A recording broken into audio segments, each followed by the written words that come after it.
richiama i camici bianchi in pensione, l'ordine dei medici conferma la fuga del privato e all'estero. La mossa della regione può essere solo una soluzione estrema, dicono, va riformato il sistema.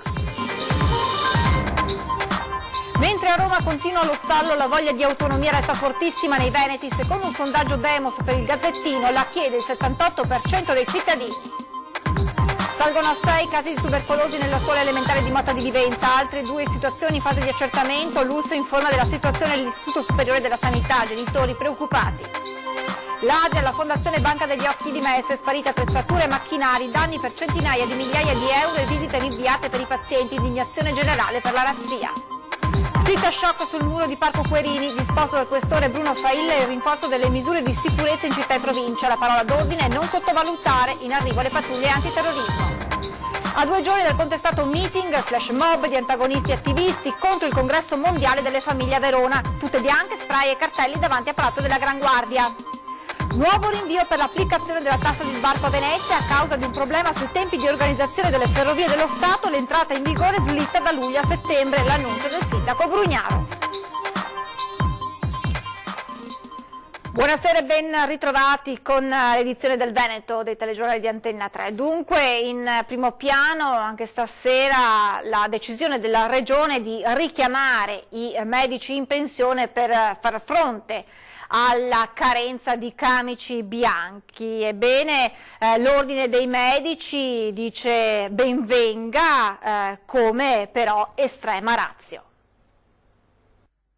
L'ordine come ente sussidiario dello Stato può essere soltanto favorevole a risolvere un problema che si è creato. Spero che sia un'estrema ratio. Per far fronte alla carenza di medici ben venga la delibera della Giunta regionale che permette alle ULSS di assumere dottori in pensione a tempo determinato per garantire i livelli essenziali di assistenza. Ma fatta questa premessa, Brunello Gorini avanza 2 considerazioni. Questa carenza non si è creata in pochi giorni, ma si è creata negli anni, quindi bisognerebbe andare a rivedere un pochettino la programmazione sanitaria che è stata fatta negli ultimi anni, ma soprattutto tener conto che la carenza parla di specialisti, mentre in realtà noi abbiamo diversi medici che non trovano lavoro perché non sono specialisti, in quanto con l'università è una specie di imbuto. Se è vero che c'è il problema del numero chiuso, secondo il vicepresidente dell'Ordine dei Medici di Treviso, ci sono altre questioni da tenere in considerazione in questo scenario. Noi abbiamo tanti colleghi che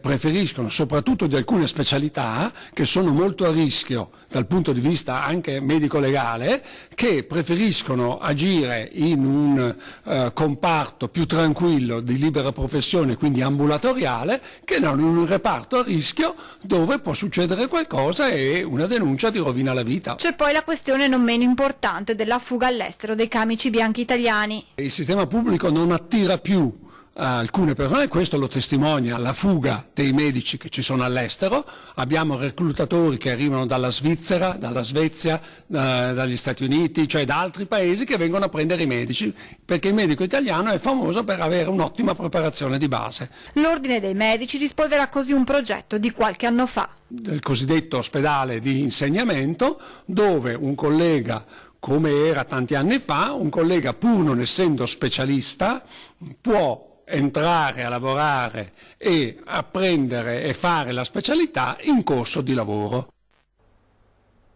È totalmente sbagliato, così la CGIL commenta la decisione della Regione.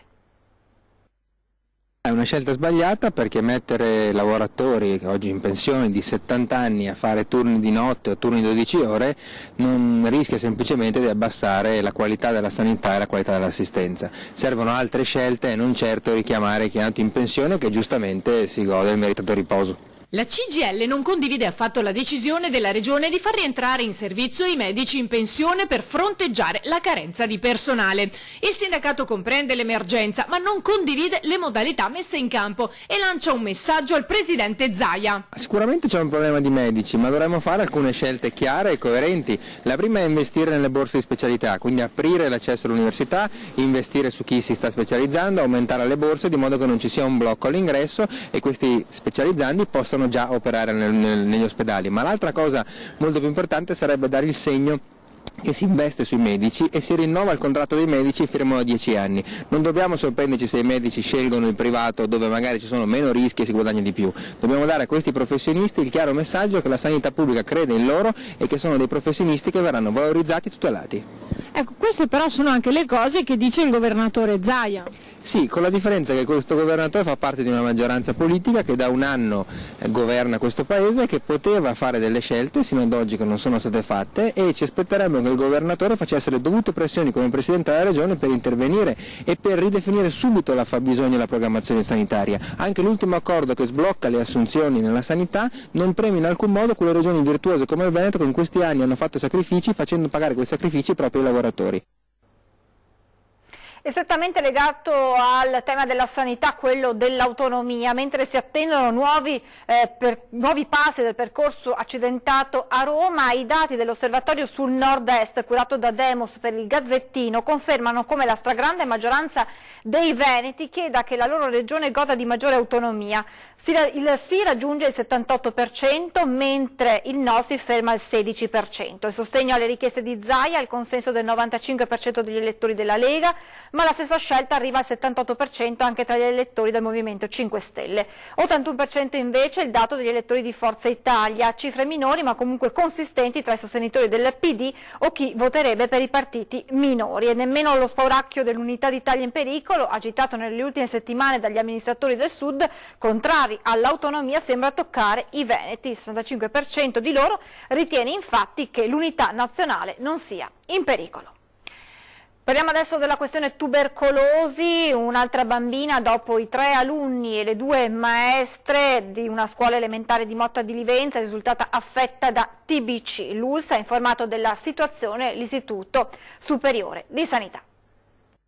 La preoccupazione c'è, sinceramente, anche perché ogni giorno si scopre un caso nuovo, non è una cosa finita lì e basta, ogni giorno si scopre sempre qualcosa di nuovo. Sesto caso di TBC in una scuola primaria di Motta di Livenza e cresce la preoccupazione. Gli ultimi accertamenti sugli 11 bambini risultati positivi al test Mantù hanno evidenziato che una bambina di 8 anni è affetta da tubercolosi. Si tratta della paziente più giovane dopo le 2 maestre e altri 3 alunni. Un focolaio definito dai sanitari importante. Più impegnativo dal punto di vista dei numeri rispetto appunto all'atteso. Quindi è un focolaio inatteso numericamente, è un focolaio che sta diventando importante. Alla luce di questo l'ULSS ha informato della situazione anche l'Istituto Superiore di Sanità. In situazioni come queste, che sono, come dicevo prima, non usuali, ci si confronta con tutti i livelli del Servizio Sanitario Nazionale. Ho avuto un colloquio con i massimi esperti nazionali dell'Istituto Superiore di Sanità su questo argomento, abbiamo avuto conforto. I primi approfondimenti diagnostici sugli altri bambini positivi al Mantù hanno dato esito negativo. Al test verranno sottoposti anche i familiari della bambina, ultimo caso riscontrato, ora sottoposta a trattamento multifarmacologico. È ricoverata, starà bene. Nel pomeriggio il dottor Cinquetti ha preso parte ad una riunione a Motta insieme alle insegnanti, al dirigente scolastico e al sindaco Righi. È finalizzato a un'esigenza, a riscontrare un'esigenza dell'autorità scolastica e anche rappresentata dal sindaco Righi, che è di valutare l'ipotesi di attivare un percorso di sostegno psicologico per le famiglie. L'auspicio è che il focolaio vada spegnendosi anche se i sanitari restano cauti. Siamo di fronte a una fase evolutiva, non escludiamo l'ipotesi di poter fare qualche ulteriore passo, anche perché fra un mese e mezzo, ricordo circa, dobbiamo ripetere tutti i test Mantù ai soggetti che erano risultati negativi alla prima tornata. Abbiamo ancora 1 o 2 situazioni in fase di accertamento. Grave furto la notte scorsa nella sede di Zelarino della Fondazione Banca degli Occhi del Veneto. Ignoti si sono introdotti nell'edificio e hanno sottratto strumentazione diagnostica per un danno stimabile in alcune centinaia di migliaia di euro. Si tratta infatti di strumenti ad elevata tecnologia acquistati nel corso degli anni anche grazie al contributo di cittadini benefattori, pazienti, aziende e istituti di credito.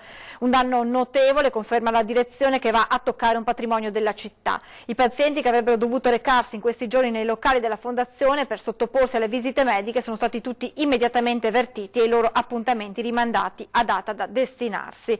Indignazione generale per la razzia, i responsabili vanno presi e sbattuti in galera, ha detto il governatore Luca Zaia, l'unico posto adatto a loro.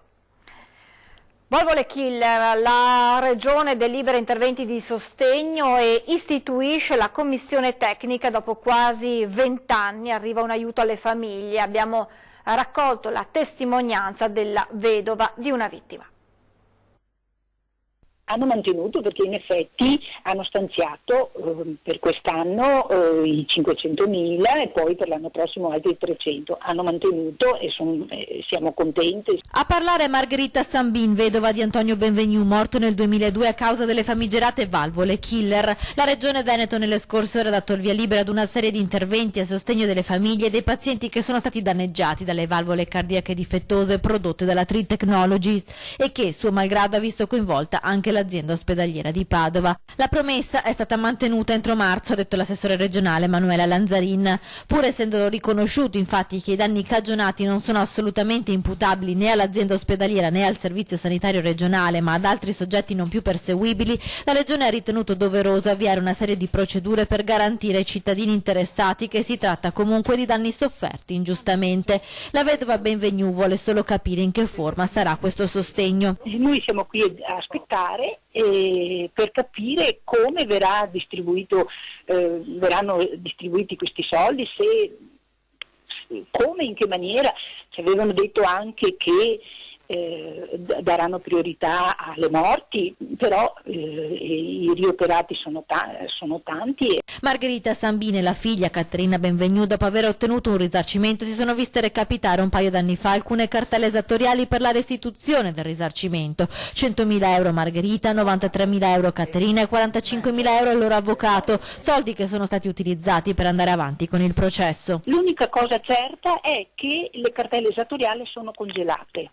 Hanno detto che finché non verrà chiarito il tutto, le cartelle sono congelate, e almeno lì speriamo, perché non ci vengono a pignorare niente, siamo tranquilli, e mio figlio dobbiamo combattere 17 anni e non sapere, arrivare a questo punto non sapere ancora niente, combattere per 17 anni e essere convinte, perché io sono convinta che qualcuno doveva controllare, e essere ancora qua, aspettare, che non sappiamo ancora niente. Ecco, e che di fatto non ci sia ancora un colpevole per questo? Non c'è nessun colpevole.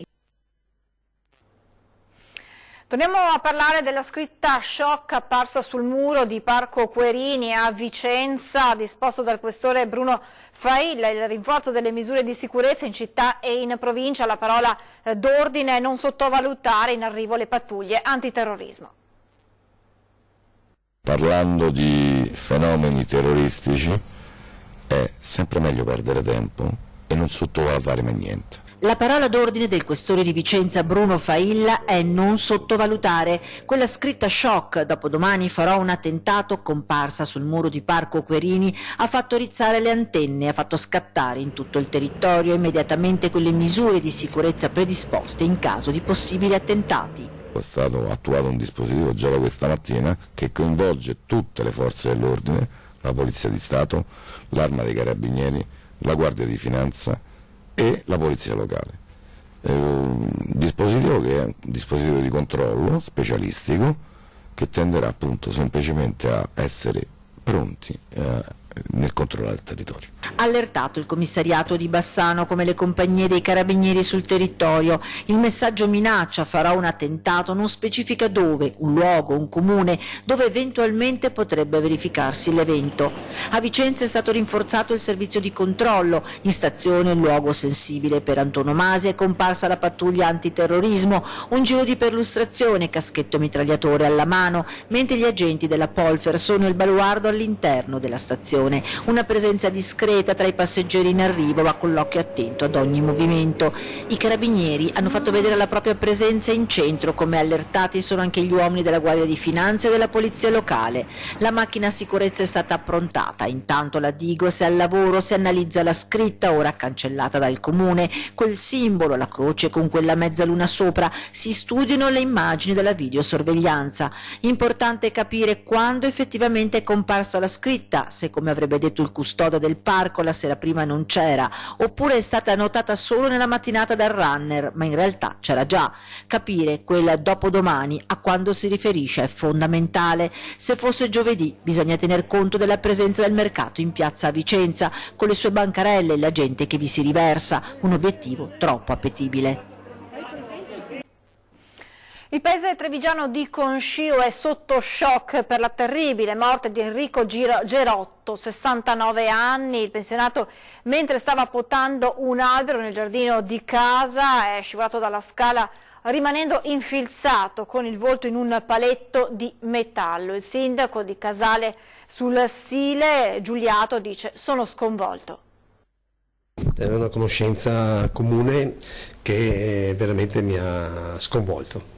Tanto più che ieri mattina l'avevo incontrato al funerale di un altro caro amico dell'Avis e ci eravamo proprio salutati ieri mattina. Le parole si fermano in gola. Il sindaco Stefano Giuliato racconta di come Enrico Gerotto fosse molto conosciuto e stimato in paese anche per il suo impegno nel mondo del volontariato. Ieri sera la tragedia. Sono stati attimi terribili, un incidente tanto banale quanto tragico. Il pensionato stava potando un albero nel giardino della sua abitazione, ad un tratto è scivolato rimanendo infilzato con il volto in un paletto di metallo della recinzione. Sono state le urla strazianti dell'uomo ad attirare l'attenzione di un familiare, poi l'arrivo dei sanitari e dell'elicottero del SUME che lo ha portato in ospedale.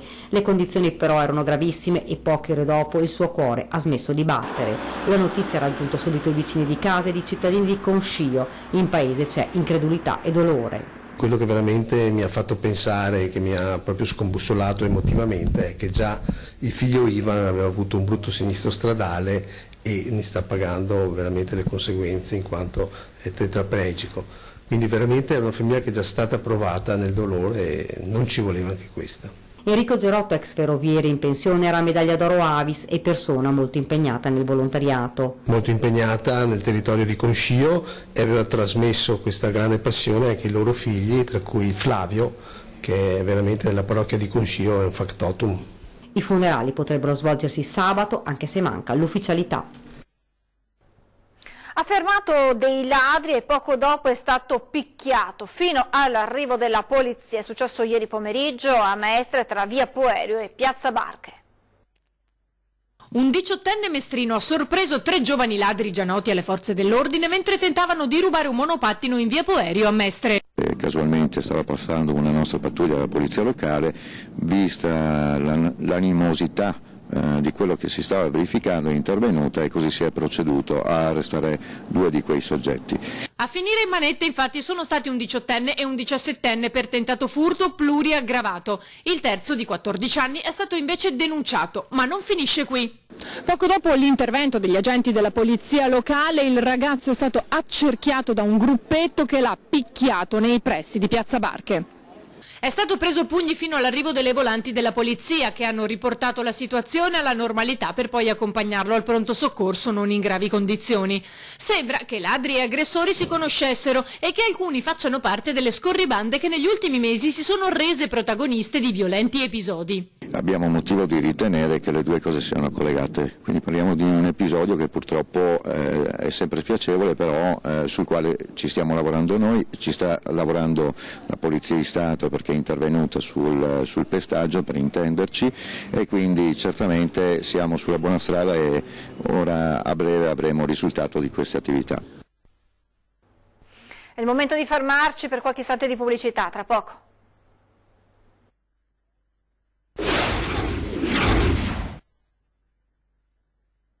Migliore. Di nuovo in diretta Flash Mob oggi a Verona da parte di un gruppo di antagonisti e militanti del Circolo Pink dell'Assemblea 17 dicembre con spray e tutte sulle scalinate del Palazzo della Gran Guardia che da venerdì a domenico prossimi ospiterà il 13° congresso mondiale delle famiglie. Disinfestiamo la città, da venerdì a domenica hanno affermato durante la manifestazione.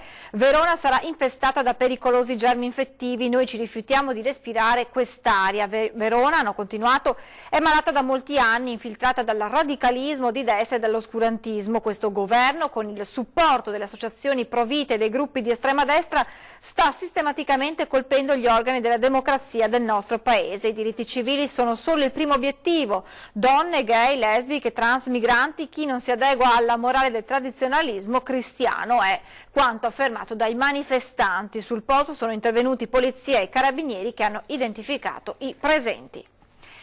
E polemiche anche a Padova dopo l'annuncio di una manifestazione anti-aborto a sostegno del congresso di Verona. Prende posizione il comune che chiede al questore di non autorizzare il corteo e i centri sociali annunciano un'azione di protesta. Rischia di essere un venerdì ad alta tensione a Padova. La città è stata scelta da Forza Nuova per una manifestazione contro la legge 194 sull'aborto, una manifestazione a sostegno del congresso mondiale della famiglia in programma a Verona. Una scelta contestata anche dall'amministrazione comunale che attraverso una nota della giunta ha chiesto al questore Paolo Fastari di non autorizzare il corteo. La manifestazione, che ha come capofila il movimento di estrema destra, però si farà, e in prefettura si è già tenuta la riunione per definire il sistema di sicurezza da mettere in campo. La partenza e l'arrivo davanti al Santo, dove il leader di Forza Nuova Roberto Fiore terrà il comizio finale. La notizia ha già scatenato la risposta del centro sociale Pedro, che ha annunciato una contromanifestazione. Il corteo con il percorso chiesto dai centri sociali però non è stato autorizzato. Gli attivisti si troveranno comunque venerdì sera alle 18 in Piazza delle Erbe per un presidio di protesta a cui invitano tutta la città. Noi facciamo un appello alla città perché questa città in questo mese, grazie alle numerose mobilitazioni, è riuscita a portare migliaia di persone in piazza, delle piazze che parlavano dei concetti di libertà, di inclusione sociale, tutte cose che col corteo di Forza Nuova, che è di fatto una parata neofascista, assolutamente non concernono. Quindi è successa una cosa molto grave oggi, è successo un diniego da parte della questura di autorizzare un corteo che avevamo richiesto.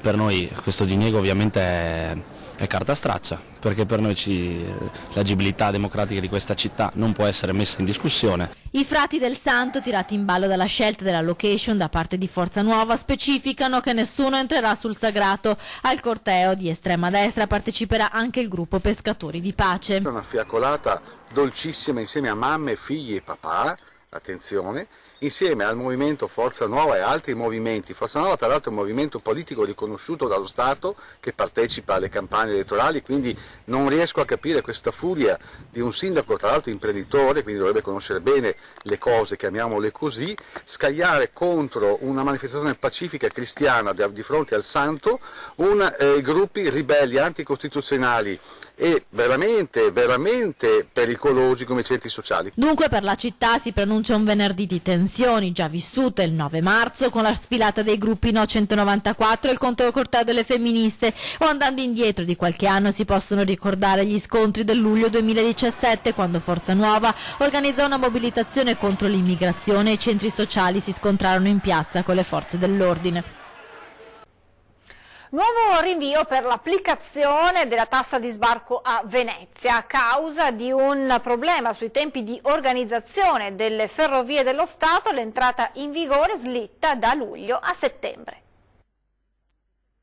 Prima maggio, poi luglio, ora settembre. L'applicazione del contributo di sbarco a Venezia subisce un nuovo rinvio. I tempi tecnici per rendere effettivo un sistema estremamente complesso che chiama in causa più soggetti sono più lunghi del previsto. Abbiamo un problema con Ferrovie dello Stato che i tecnici dicono non ce la fanno a costruire un biglietto più semplice perché loro hanno una grande rete commerciale, per cui crediamo sia opportuno dare il tempo che serve per fare le cose bene e non aver fretta, e siccome lo diamo a Trenitalia è giusto che lo diamo anche a tutti gli altri operatori, se no avremmo svantaggiato qualcuno. Per quest'anno il contributo di sbarco previsto è di €3 per tutti, tranne naturalmente, come è stato più volte ribadito, per i residenti in Veneto e i loro familiari, per chi pernotta in una struttura ricettiva che si trovi in Comune di Venezia, al quale versa già la tassa di soggiorno, e per chi a Venezia studia o lavora. Poi, a partire dal 1 1° gennaio 2020 la tariffa sarà modulata secondo la stagionalità. Per il sindaco comunque non c'è fretta, meglio attendere che tutto possa funzionare per il meglio. Nessun problema, non avevamo deciso di far cassa con il contributo di accesso, era un modo perché tutti sapessero che bisogna rispettare la città. Se questo è l'obiettivo l'abbiamo già raggiunto, non è un problema del quanto, non abbiamo nessun bisogno di bilancio, è il problema che tutti quelli che vengono sappiano, che vengono decorosi, capiscano che a Venezia non è un parco giochi, che non ci si può abbiaccare per la strada, che c'è la gente che vive, ci sono i bambini che vanno a scuola, ecco, bisogna venire con quella dignità, bisogna dare rispetto alla città, si otterrà grande rispetto. Vi ricordo l'appuntamento con 20:10 questa sera in studio Pino Musolino, presidente dell'autorità portuale di Venezia. Adesso previsioni del tempo, grazie per essere stati con noi, buona serata.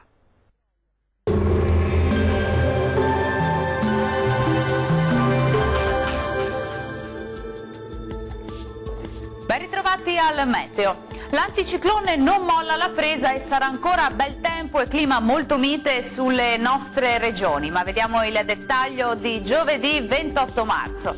Sul Veneto sarà soleggiato su tutti i settori con il cielo che si presenterà sereno o al massimo poco nuvoloso ovunque. Vediamo anche le temperature, le minime saranno comprese tra -3 e 8 gradi, massime oscillanti invece tra 14 e 18 gradi circa. La situazione non cambia di molto sul Friuli Venezia Giulia, dove il sole sarà prevalente. Il cielo sarà anche qui sereno con poche nubi a carattere sparso. Temperature minime tra 4 e 7 gradi, massime tra 15 e 18 gradi. Tanto sole anche sul Trentino Alto Adige, anche in questo caso avremo un cielo poco nuvoloso su tutti i settori. Temperature minime tra 3 e 4 gradi, massime sui 18 gradi. Dal meteo di Antenna 3 per ora è tutto, vi do appuntamento al prossimo aggiornamento. Arrivederci.